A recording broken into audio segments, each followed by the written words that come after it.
नमस्कार, मैं चंदन कुमार और आप देख रहे हैं अपना पसंदीदा चैनल अंगवानी। साथियों, जिस तरह से आज भारत ने पाकिस्तान पर जो कहते हैं आप उसको प्यूनिटिव रिटेलिएशन किया, जिस तरह से जो उन जगहों पे जो 9 ठिकाने थे आतंक, जिसको कहते हैं प्रयोगशाला, लेबोरेटरी, जो आप कह लीजिए, वहीं पर आतंकियों को ट्रेन किया जाता था। और ये मतलब भारत की नज़र में सालों से, दशकों से वो खटकते कि ये वो जगह है जहाँ से पाकिस्तान जो है आतंकवादियों को जो सिखा कर, ट्रेन कर कर हमारे यहाँ हमले करने के लिए भेजता था। आज उन ठिकानों पर भारत ने मतलब जवाबी कार्रवाई कर कर आप कहते हैं कि उनको नस्तेनाबूद कर दिया। तो वो जगह क्या थे, वो किस तरह से पाकिस्तान जो उनको इस्तेमाल करता था भारत के खिलाफ, इस वीडियो में हम चर्चा करेंगे इन्हीं विषयों पर। और हमारे साथ चर्चा करने के लिए मनोज कुमार लाल, जो कि रिटायर्ड आईपीएस अफसर है। मैं इनके बारे में आपको बता दूं कि 34 साल के कैरियर में कई अहम पदों पर इन्होंने सेवाएं दी है। खासकर जो इंटरनल सिक्योरिटीज हैं उस पर काफ़ी इनका काम रहा है, अध्ययन रहा है। तो हम उनसे जानेंगे कि आखिर ये जो इंफ्रास्ट्रक्चर था टेरर का पाकिस्तान में, जहाँ पर कि भारत ने आज पहलगाम हमले के खिलाफ जवाबी कार्रवाई करते हुए जो उस इंफ्रास्ट्रक्चर को नस्तनाबूद किया है, उसका कितना असर, क्या कह लें कि भारत को ये कितनी बड़ी कामयाबी कह लें, या भारत ने जो आज एक्शन लिया है उसका कितना आगे जो है मतलब जो आतंकवाद वहाँ से पाकिस्तान भेजता था आतंकवादियों को, उसको रोकने में कितना कारगर होगा। सर, आपका बहुत स्वागत है अंगवानी पर। थैंक यू सर, आज इस भारत ने जो आज कार्रवाई की, इसकी मांग बहुत दिनों से हो रही थी, खासकर पहलगाम हमले के बाद से, कि हमें बदला चाहिए, बदला चाहिए। भारत ने वो कर दिया आज सर। लेकिन आप चूंकि काफ़ी आपने अध्ययन किया, आपकी जानकारी रह चुकी, आप ऐसे अहम पदों पर रहे हैं अपने आईपीएस सर्विस के दौरान, तो आप इसको कैसे देखते हैं सर? देखिए, इसमें दो चीज़ बहुत इम्पोर्टेंट है जिसको कि हमको एज जो हम समझते हैं कि हम भारत के नागरिक हैं, और भारत के नागरिक होने के नाते हमारी जिम्मेदारी भी है, और साथ ही साथ हमें चाहिए कि हम हमारे चारों तरफ जो कुछ भी हो रहा है, जिसको एक कहते हैं कि एक कॉन्शियस अवेयरनेस होना चाहिए, तो उसके नाते दो चीज़ों को जानना हमारे लिए ज़रूरी है। जो अभी प्यूनिटिव एक्शन हुआ है, जो कि हमारे एयरफोर्स और आर्मी के लोगों ने किया है, और 9 ठिकानों पर टारगेटिंग की गई है, उसकी अहमियत इस हिसाब से होती है कि टेररिज्म में क्या होता है कि एक तो होता है कि आपके यहाँ घटना घटित की जाती है, उसमें से कुछ लोगों को आइडेंटिफाई करते हैं, कभी वो मारे जाते हैं, कभी वो भागने में सफल होते हैं। चाहे वो मुंबई टेरर अटैक का मामला था, या भारत के पार्लियामेंट पे जब हमला हुआ था उसका मामला था, या बहुत सारे ऐसे छत्तीस सिंहपुरा और ये सब बड़ी बड़ी घटनाएं हुई हैं। तो आप पुलवामा हो, तो आप टेररिस्ट तक जाकर के रह जाते थे। उसके बाद आप मांग करते थे कि हाफिज सईद को जो है हमारे हवाले किया जाए, उसमें वांटेड है, या जैश मोहम्मद के जो मंसूर अजहर हैं उनको हमारे हवाले किया जाए, because they are the mastermind. कभी इस तरह का पाकिस्तान ने का परिवार, जी हाँ, कभी पाकिस्तान ने ना तो आपको ऑब्लाइज किया, न तो उसने कभी इसकी पालना की, न तो कभी उसने माना कि डिस्पाइट कि उनको वांटेड टेररिस्ट घोषित किया गया है, कभी आपको उन्होंने सुपुर्द नहीं किया। और जब पठानकोट का केस हुआ था तो उसमें एनआईए के साथ ज्वाइंट इन्वेस्टिगेशन भी हुआ था, लेकिन वो भी जब बात आई कि उनके परपिट्रेटर हमारे पास आने चाहिए तो नहीं हुआ।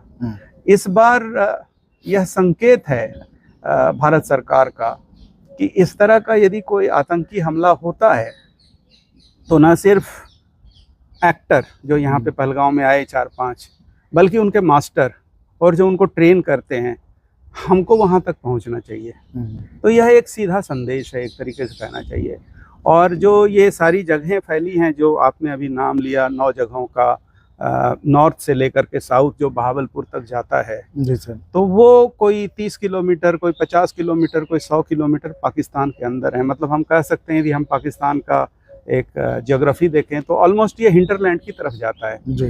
तो एक संदेश ये भी दिया गया है कि यदि वो हिंटरलैंड की तरफ भी हैं और उन्होंने यदि भारत पर हमला किया है, तो जो प्यूनिटिव एक्शन होना चाहिए, जो हमारा राइट है कि यदि कोई हमारी सॉवरेंटी पे, हमारे सोवरेन लैंड पे कोई इस तरह का अपराध करता है, खास करके देश के प्रति अपराध करता है, क्योंकि इसमें न सिर्फ नागरिक मारे गए बल्कि एक तरीके से समझिए कि पूरे सोवरेंटी, हमारी सोवरेंटी का इंक्रोचमेंट हुआ, तो हम उसको किस रूप में जा कर के जस्टिस तक ला सकते हैं। ये हमको ये नहीं समझना चाहिए कि ये सज़ा है। This is a kind of justice.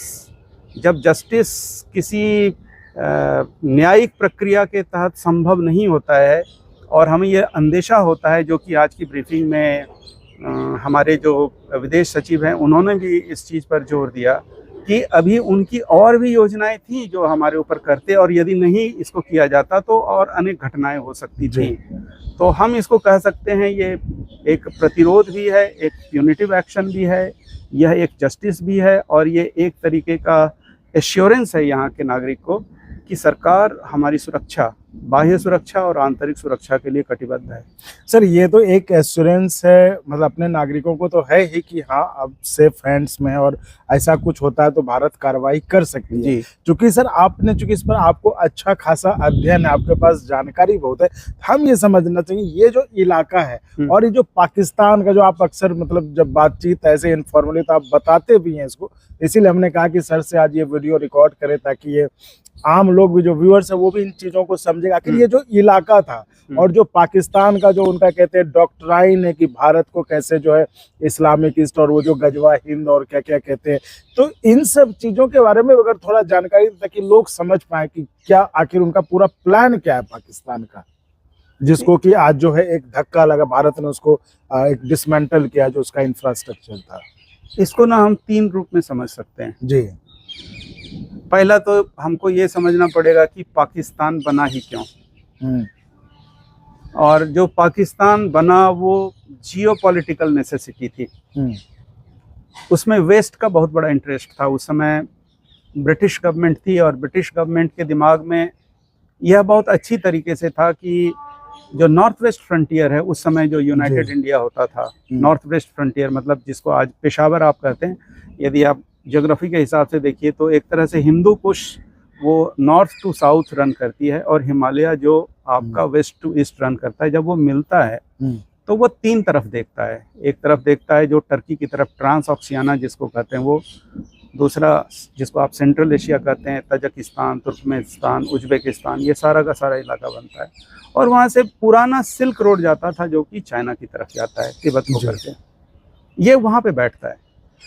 तो ब्रिटिश ने ये अनुमान लगा लिया था 1940 के आसपास, जब सेकेंड वर्ल्ड वार खात्मे की तरफ जा रहा था, जब वो अपने अंतिम इसमें था, तो ब्रिटिश को ये एहसास हो गया था कि वो अब वर्ल्ड पावर नहीं है।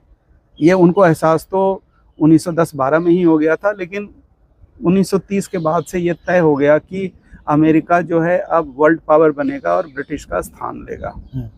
क्वेश्चन ये था कि, और उनको ये भी लग गया था कि हम भारत को एक न एक दिन हमको पावर ट्रांसफ़र करना पड़ेगा, तो हम किस रूप में करेंगे, यूनाइटेड इंडिया के फॉर्म में करेंगे, कैसे करेंगे।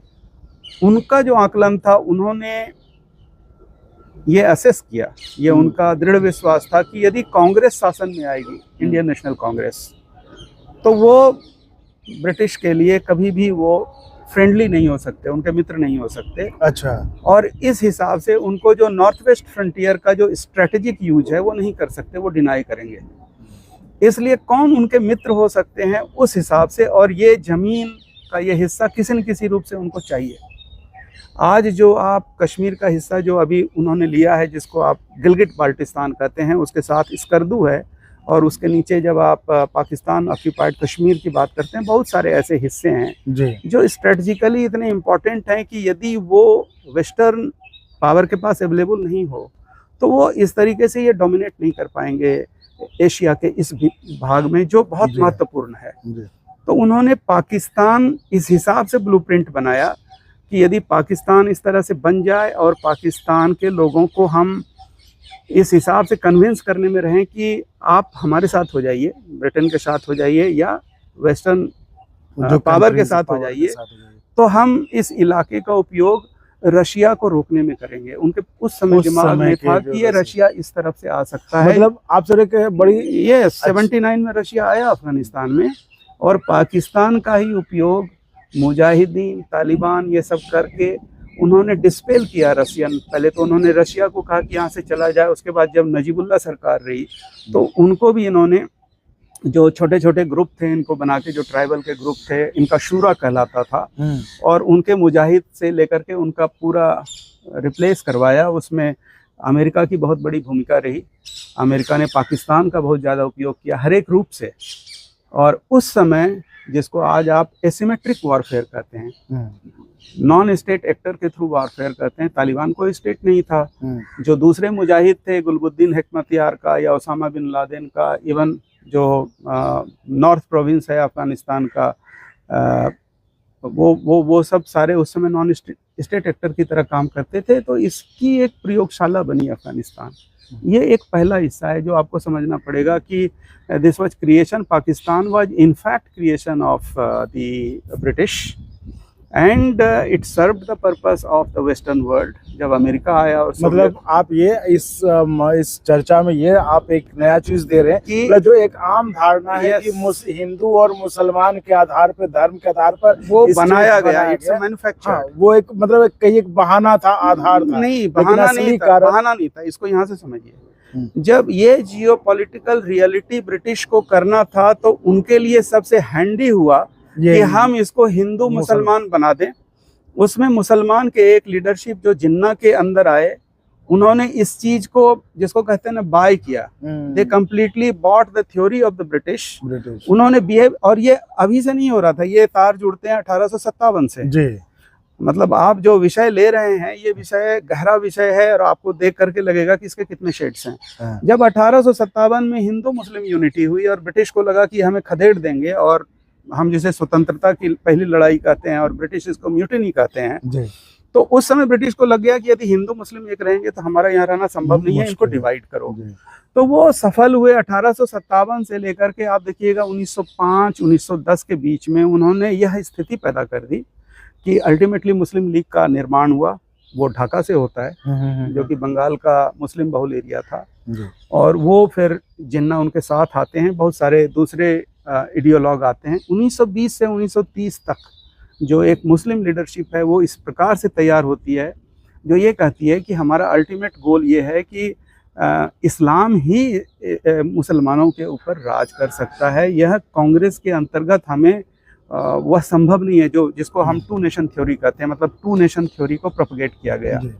और हम ये कह सकते हैं कि इसमें मुस्लिम लीग ने एक तरीके से ब्रिटिश प्रॉक्सी का काम किया और अल्टीमेटली हिंदुस्तान डिवाइड किया। ये बहुत बड़ा विषय है। मैं एक संक्षेप में कहना चाहता हूँ कि ये एक डिज़ाइन था जिसमें इस्लाम एक इंस्ट्रूमेंट बना, और जब इस्लाम एक इंस्ट्रूमेंट बना तो पाकिस्तान में 1947 के बाद वह इस्लाम ट्रांसफॉर्म हुआ। जब सोवियत आए तो एक पूरी जो तंत्र रचा गया वो तंत्र था टेररिज्म का, एसिमेट्रिक वॉरफेयर, और जो नॉन स्टेट। जी हाँ। तो जब वो फारिग हो गए कि हम एक तरीके से, उन्होंने देखा कि ये कैसे हम एक बड़े पावर को, सोवियत तो उस समय सुपर पावर था, यदि हम सुपर पावर को हम इस तरीके से कर सकते हैं और मुजाहिद के फॉर्म में कर सकते हैं। मुजाहिद उसी तरीके से करते थे। All the tactics were terrorist tactics.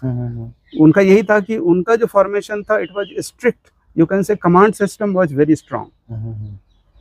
अब उस कमांड स्ट्रक्चर को ट्रांसफॉर्म करके, और उसी समय जैश ए मोहम्मद और आपके लश्कर तोयबा इन लोगों का आधार बन गया था। पहले वो हरकतुल अंसार और इस तरह के बहुत सारे बने, उनको कैसे यूनाइट किया गया, एक लंबी कहानी है। बट सर कुल मिला के मतलब आप ये कहना चाह रहे कि, तो ये देखिए कितनी बड़ी जानकारी कि हमारे दिमाग में ये बैठा हुआ शुरू से कि भारत और पाकिस्तान का जो बंटवारा हुआ वो हिंदू और मुसलमान धर्म के आधार पर दो देश बन गए।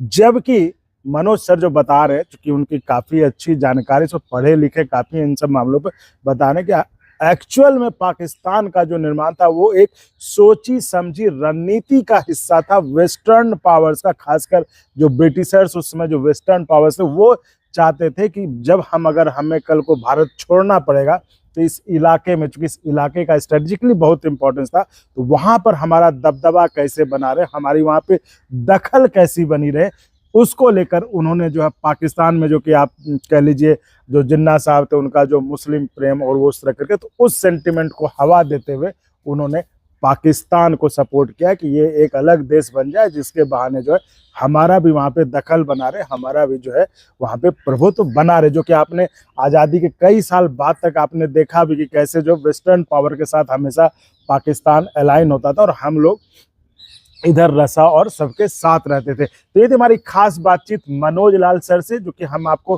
क्रमवार ढंग से, जो कि ये एक इतना बड़ा विषय है, ये कोई छोटा विषय नहीं कि एक वीडियो में आप समझ जाएंगे। और हमारी मंशा यही है कि आपको हम एक्चुअल चीज समझाएं, ना कि आज जिस तरह से व्हाट्सएप पे कुछ से कुछ आता है और आप गलत जानकारी का शिकार होकर आप भी उसको बढ़ाने लगते हैं। आप सही चीजों को, तथ्य को आप अपने दिमाग में रखें, अपने ज्ञान को बढ़ाएं। तो हम तो ज्ञान बढ़ा ही रहे, तो हम चाहते हैं कि आपका भी ज्ञान बढ़े, इसलिए हमने सर से समय लिया। तो सर आपका बहुत धन्यवाद, आपने समय निकाला। Thank you. और इतनी मतलब बड़ी महत्वपूर्ण जानकारी दी और इसको समझने में भी, उसको तथ्यों के साथ भी समझा कि हाँ पाकिस्तान का जो निर्माण हुआ था वो कैसे वेस्टर्न पावर की सोची समझी रणनीति का हिस्सा था। तो अगले वीडियो में हम और जो है इससे आगे जो मुद्दे उस पर चर्चा करेंगे। तो फिलहाल इस वीडियो में इतना ही। आप ऐसे ही चैनल को लाइक शेयर सब्सक्राइब करते रहें। बहुत बहुत धन्यवाद। धन्यवाद सर। Thank you.